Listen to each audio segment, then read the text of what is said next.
When Jasmine Crockett posed her question to Jerome Powell, it wasn't simply about numbers or economic forecasts, it was about accountability. For years, the Federal Reserve had relied on complex data models and projections to guide decisions that affected every layer of American life. Interest rates, employment figures, and inflation targets had all been framed through statistical lenses, where human behavior was often treated as a variable rather than the driving force behind economic movement. Crockett's question challenged that foundation. She asked Powell whether the models used to justify the nearly $6 trillion in pandemic-era stimulus spending had truly accounted for how ordinary people would respond, how families, workers, and small business owners would behave when given a financial lifeline during one of the most uncertain times in modern history. Her tone was not accusatory, but thoughtful, almost reflective. It was a reminder that behind every trillion-dollar decision were people who didn't live in spreadsheets. Powell, who had spent much of his tenure steering the economy through crises, understood immediately what she meant. He had defended the stimulus programs as necessary measures to prevent economic collapse. They had worked in many ways. Jobs had been saved, businesses had reopened, and financial markets had stabilized. But as Crockett's question lingered in the air, it became clear that the conversation was about something deeper than short-term recovery. The Federal Reserve, under Powell's leadership, had leaned heavily on models built from decades of precedent. Those models predicted consumer spending patterns, inflation trends, and market reactions based on data that assumed people would behave rationally in response to policy. But what happened after the pandemic was anything but predictable. People didn't just return to spending, they changed how they viewed money entirely. Many chose to leave jobs that didn't fulfill them, sparking the so-called Great Resignation. Others began investing in new ways, driving up prices in housing and markets that the Fed's models hadn't fully accounted for. Supply chains struggled to keep up, and inflation began to rise faster than anticipated. What looked stable in the data turned volatile in real life. Powell listened carefully as Crockett's words framed the issue not as a technical oversight, but as a human one. She was pointing out something fundamental. Economic policy isn't just about monetary supply, it's about trust, perception, and behavior. When the government injects $6 trillion into an economy, it doesn't just change financial equations, it changes how people think about risk, opportunity, and security. In his calm, deliberate tone, Powell admitted that there were gaps in their understanding. We underestimated certain aspects of human behavior, he said. It wasn't a confession of failure so much as a recognition that even the most sophisticated institutions can miss the simplest truths. Data can describe the past, but it rarely captures emotion, fear, or hope. The forces that truly move markets. Crockett's question reframed accountability in economic policymaking. It suggested that leaders like Powell had a responsibility not only to balance numbers, but to understand the people those numbers represented. She was effectively asking whether the Federal Reserve had considered the lived experiences behind the statistics, the single-parent balancing bills, the small business owner fighting to stay open, the retiree watching savings shrink as prices climbed. Powell's answer showed that he recognized the gap between economic theory and human reality. For him, it was a moment of reflection, an acknowledgement that perhaps the Fed's models had become too detached from the unpredictable, deeply human nature of economic life. It wasn't about blame, but about awareness. The exchange revealed something subtle yet profound about leadership in times of crisis. True accountability isn't about defending every decision. It's about being willing to examine them honestly when the outcomes don't align with expectations. Powell's willingness to engage with Crockett's question, to admit that the Fed had not fully understood the behavioral effects of its policies, marked one of those rare instances where power met humility.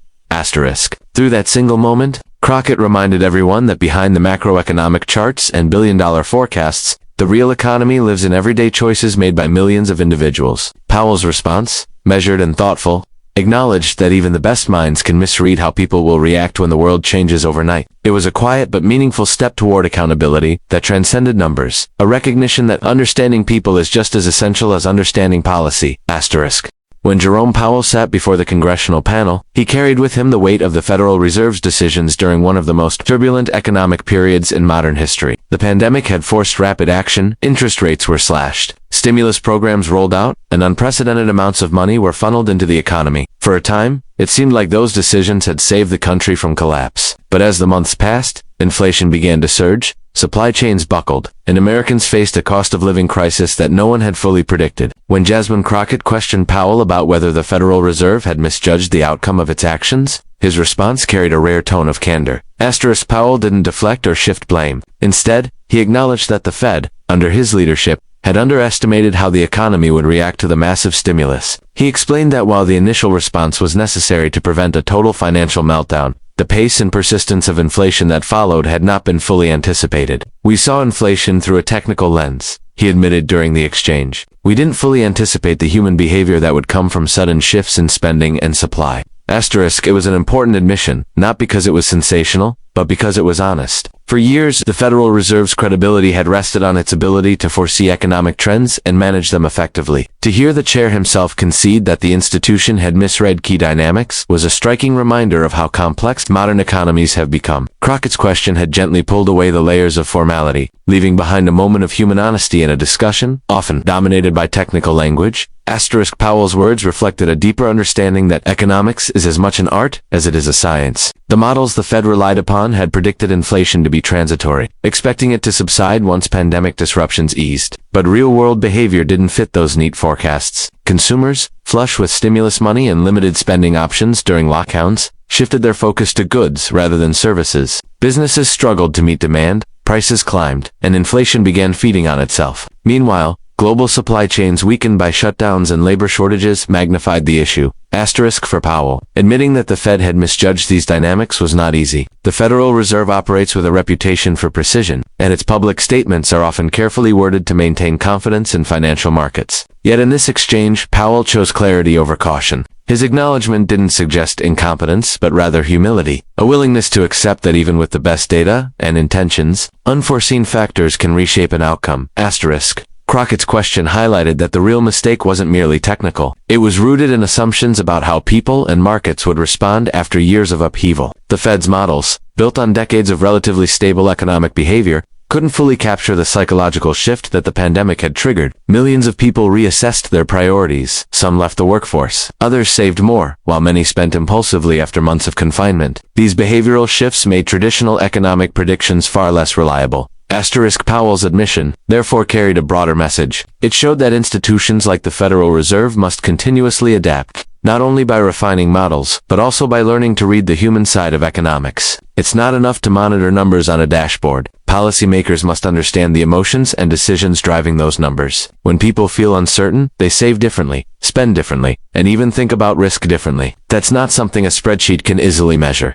During the hearing, Powell maintained his characteristic composure, but his words hinted at introspection. He spoke of lessons learned, of needing to improve how the Fed interprets real-world signals beyond statistical averages. He didn't frame the inflation surge as a complete policy failure. Rather, he described it as a consequence of unpredictable conditions that even the most advanced economic systems struggled to anticipate. Still, his acknowledgement that there were things we underestimated was powerful because it came from a man whose role depends on projecting certainty.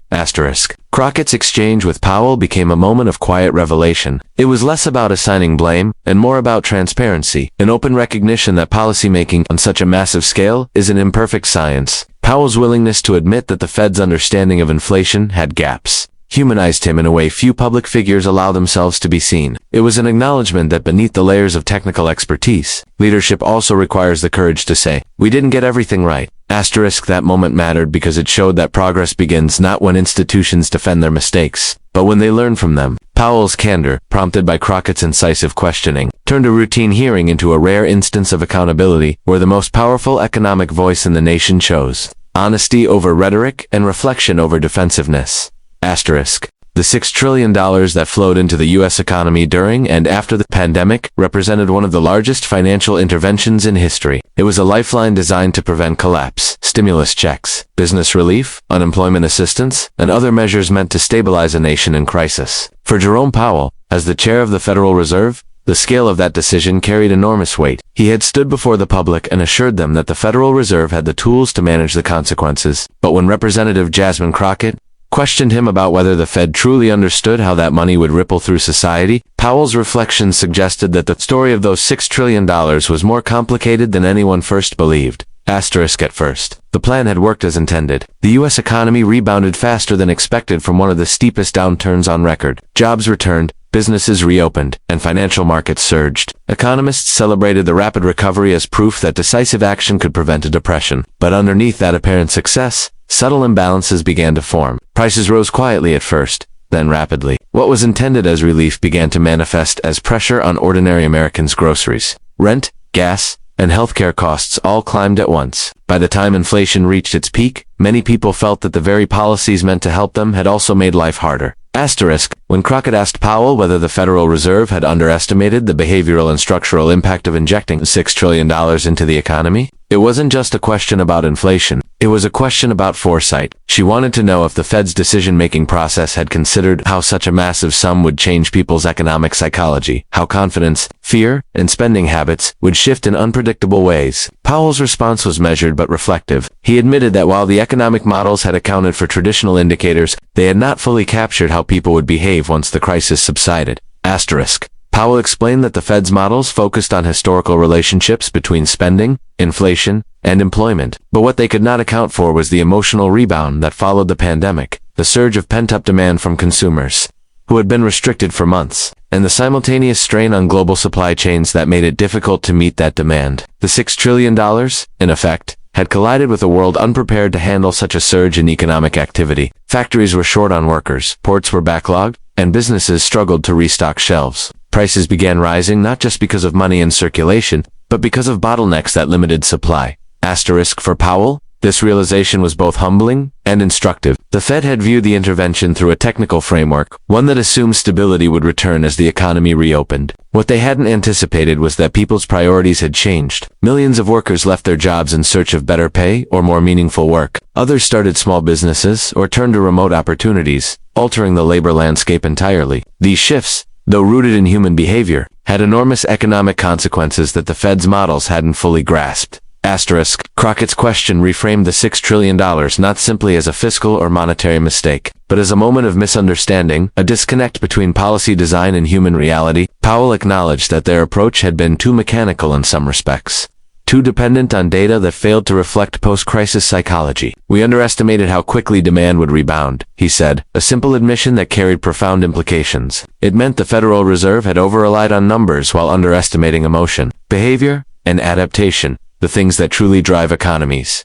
Asterisk, in hindsight, Powell's reflection turned that $6 trillion into a symbol of duality. It had been both salvation and stress, both necessary and costly. Without it, the economy might have plunged into chaos. With it, the nation faced new challenges that tested the limits of economic control. The hearing became a moment where policy and philosophy intersected, where Powell, often seen as a steady and analytical leader, revealed an understanding that economics cannot be reduced to equations alone.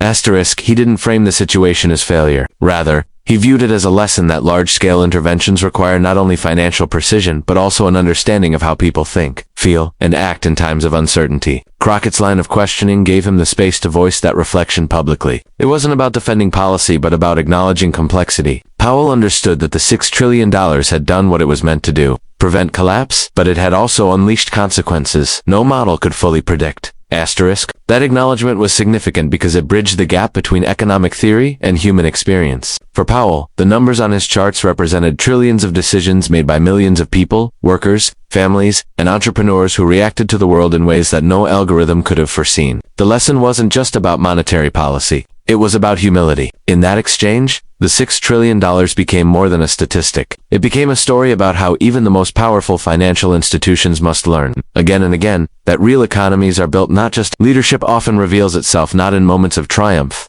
but in moments of humility. When Jerome Powell responded to Jasmine Crockett's question during that hearing, it was one of those moments. The setting was formal, the tone professional, but the underlying exchange carried an uncommon weight. Crockett had not attacked or cornered him. She had simply asked a question that required honesty over defense. "Do you believe," she asked, "that the policies guiding trillions of dollars in stimulus considered how people, not just markets, would actually respond?" It was a question about leadership as much as it was about economics, and Powell's answer reflected both his experience and his willingness to engage with uncomfortable truths. Asterisk for Powell, whose career has been defined by caution and precision. This was a test of character. The Federal Reserve Chair operates in an environment where confidence is currency. Every word can move markets. Every admission can shape public perception. Yet in that moment, Powell didn't hide behind technical jargon or abstract reasoning. He took responsibility. He acknowledged that there were things the Federal Reserve had not fully anticipated, particularly the scale and persistence of inflation that followed the pandemic-era interventions. He didn't seek to justify the mistakes. Instead,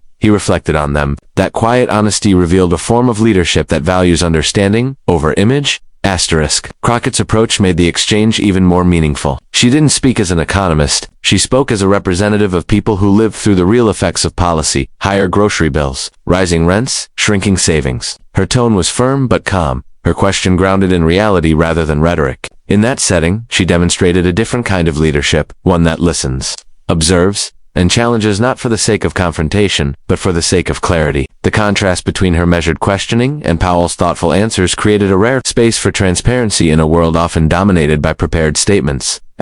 Powell's response, though understated, reflected the depth of his. He knew that leadership at his level isn't about being infallible. It's about being accountable. The Federal Reserve had acted decisively when the economy teetered on the edge of collapse, and those actions had indeed prevented catastrophe. But Powell also recognized that leadership means acknowledging unintended consequences in this case. An inflationary surge that affected millions of households. His willingness to admit, "We underestimated certain aspects of human behavior," carried the weight of someone who understands that even the best-intentioned decisions can have ripple effects beyond calculation. This moment also revealed a broader truth about how leadership functions in complex systems. Powell's role required balancing technical expertise with emotional intelligence, the ability to read not only economic data, but also social signals. For decades, central bankers have been seen as distant figures, operating through numbers and policy levers. Yet Crockett's question pulled Powell into the human side of his work, reminding everyone watching that leadership, especially in economic policy, demands empathy as much as intellect. His acknowledgement wasn't just about inflation or stimulus, it was about perspective. Powell's demeanor throughout the exchange was composed but reflective. He didn't retreat into defensive explanations, nor did he deflect responsibility to external factors like global supply chains or geopolitical tensions. Instead, he treated the question as an opportunity to learn publicly, a rare act for someone in his position. This, in itself, demonstrated leadership. It showed that authority does not mean avoiding vulnerability, but embracing it when necessary. Powell's candor sent a quiet but important message, that acknowledging imperfection doesn't weaken leadership, it strengthens trust. The dynamic between Crockett and Powell also offered a glimpse into how leadership can emerge from dialogue, not dominance. Crockett's question was sharp, but her tone allowed space for reflection rather than defensiveness. Powell's response, in turn, respected the question's intent and engaged it earnestly. It was a reminder that progress in governance doesn't come from spectacle or argument, but from conversations rooted in respect and sincerity. Their interaction, though brief, reflected the kind of leadership that encourages understanding instead of division, the kind that recognizes accountability as a shared responsibility. For Powell, the experience likely reaffirmed an essential truth about his role. The Federal Reserve is not just an institution of numbers and rates. It is a steward of public confidence. That confidence isn't maintained by pretending mistakes don't exist, but by confronting them with clarity. His acknowledgement that the Fed had underestimated certain dynamics was a subtle but significant act of leadership, an acceptance that even those with the most authority must continue to question their assumptions. In that hearing, the tone of leadership shifted. It wasn't defined by grand statements or rigid defenses, but by humility, reflection, and dialogue. Crockett's question prompted a moment where the nation's top economic voice showed that leadership is not about perfection. It's about perspective, the ability to look at a trillion-dollar decision and see not just data, but the human lives behind it. Powell's calm and honest response turned what could have been a tense confrontation into a lesson on how true leadership faces scrutiny with openness, learns from it, and quietly moves forward, stronger and wiser. As the hearing drew to a close, the atmosphere in the room shifted from tension to contemplation. There had been no shouting, no political theatrics, and no dramatic exchanges, just an honest conversation between two people who understood the gravity of what they were discussing. Jasmine Crockett's questions had been precise, patient, and piercing, while Jerome Powell's responses had been measured, thoughtful, and unexpectedly humble. In a political environment, often defined by confrontation, their exchange stood out for its quiet sincerity. Crockett had not tried to embarrass the Federal Reserve Chair or score political points. Instead, she had asked the kind of question that invites reflection rather than reaction, the kind of question that lingers long after the hearing ends. Her inquiry wasn't simply about whether $6 trillion had been spent wisely, it was about whether the human impact of those decisions had been fully understood. Powell's acknowledgement that the Fed had underestimated certain behavioral and emotional responses to policy revealed something rare, a moment of shared humanity in a space usually dominated by cold figures and cautious statements. For Powell, The moment was significant. It wasn't about defending a policy record or protecting institutional pride. It was about facing the limits of foresight in a world that is endlessly complex and deeply human. His admission that the models used by the Federal Reserve had not fully captured how people would act once the economy reopened spoke volumes about the challenge of modern policymaking. Even the most powerful financial institutions can misread the unpredictability of human behavior, the optimism, fear, and resilience that drive decisions on the ground. Asterisk in many ways. The exchange symbolized something larger than the topic of monetary policy. It was a reminder that leadership, whether in politics or economics, is not about being right all the time. It's about listening, learning, and being willing to evolve. Powell's honesty didn't weaken his credibility. It strengthened it. It showed that true leadership is not built on but on integrity, the courage to acknowledge when expectations don't match outcomes, and the humility to learn from that gap. Asterisk Crockett's approach also offered an important lesson. She demonstrated that oversight and accountability don't have to come from aggression or hostility. Her calm, yet firm questioning drew out more truth than any confrontation could have. By focusing on understanding rather than accusation, she created space for Powell to respond genuinely. The result was a rare exchange of mutual respect, one that showed how constructive dialogue can achieve far more than public spectacle. Asterisk as Powell left the hearing room, his expression reflected both composure and contemplation. The exchange had not been easy, but it had been necessary. The questions Crockett asked and the answers Powell gave would ripple far beyond that room. They would serve as a quiet reminder to policymakers everywhere that behind every decision, every statistic, and every economic model, there are people whose lives are shaped by those choices. Asterisk the lesson that emerged from that day was simple, yet profound. Accountability and empathy must coexist. When leaders like Jerome Powell are willing to admit what they didn't anticipate, and when representatives like Jasmine Crockett are willing to ask the questions others might avoid, governance becomes more human and, ultimately, more honest. It was a small moment in a long history of public hearings, but it carried the kind of truth that endures long after